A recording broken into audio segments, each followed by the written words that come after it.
ప్రభు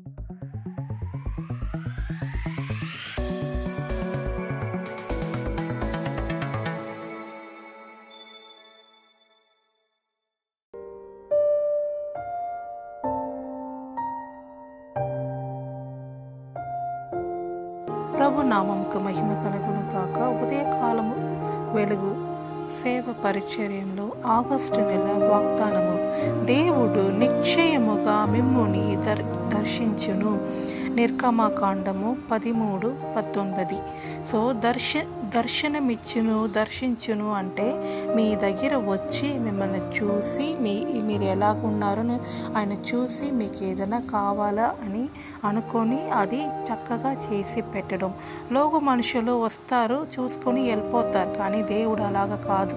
దర్శనమిచ్చారంటే తప్పకుండా మీ పరిస్థితులు అన్నీ మార్చి మిమ్మల్ని ఒక మంచి స్థితిలో ఆయన పెడతారు. ఆదికాండము 50:25లో ఈ వాక్యం యోసేపు తన అన్నతమ్ములతో చెప్పారు. దేవుడు నిశ్చయముగా మిమ్మల్ని చూడవచ్చును. సో దేవుడు పిల్లలారా, ఒకవేళ ఇబ్బందులు ఇరుకాట్లో ఉన్నారా, మానసికంగా ఉన్నారా, దేవుడు నిశ్చయముగా మిమ్మల్ని చూసి తప్పకుండా ఈ ఇరుకాటి నుంచి మిమ్మల్ని బయటికి తీసుకువెళ్తారు. రెండవదిగా ఆదికాండం 18:1-3 వరకు చదివితే దేవుడు ఎవరికి కనపడారు? అబ్రహాముకి కనపడి ఆయనతో వచ్చి ఏం చెప్పారు? నిశ్చయముగా నీకు చెప్పిన వాగ్దానముని నెరవేరుస్తాను చెప్పారు. సో మీకు ఇస్తానని సెలవిచ్చిన అన్ని వాగ్దానముని దేవుడు తప్పకుండా నెరవేరుస్తారు. మూడవదిగా రూతు 1:6 మీరు చదివితే, బెత్లెహేములో ఆహారం లేకుండా జనాలు కష్టపడారు. అప్పుడు యెహోవా తన జనులని దర్శించెనని. సో ఏం చేశారు? వారికి ఆహారం ఇచ్చుటకు వారిని దర్శించారంట. అదే దేవుడు మిమ్మల్ని దర్శించబోతున్నారు.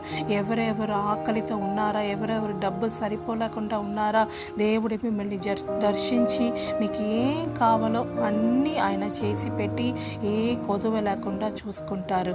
నాలుగవదిగా లూకా స్వార్త 1:70-90 మీరు చదివితే ఏం చేస్తున్నారు? దేవుడు ఆ మహావాత్సల్యమును బట్టి పైనుండి ఆయన మనకు అరుణోదయం దర్శనం అనుగ్రహించెను. సో పైనుండి ఒక అరుణోదయం మనకు దర్శనం అనుగ్రహించనంటే మమ్మల్ని విజిట్ చేశారు.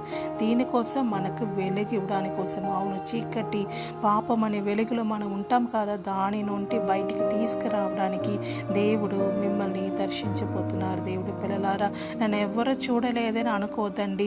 మిమ్మల్ని చూడడానికి దేవుడు వచ్చి ఉన్నారు. తప్పకుండా మిమ్మల్ని ఆయన విడిపిస్తారు, రక్షిస్తారు. మీకు కావలసిన అన్నీ చక్కగా చేసి పెడతారు. ఆమేన్. ప్రభువా మీకు స్తోత్రం.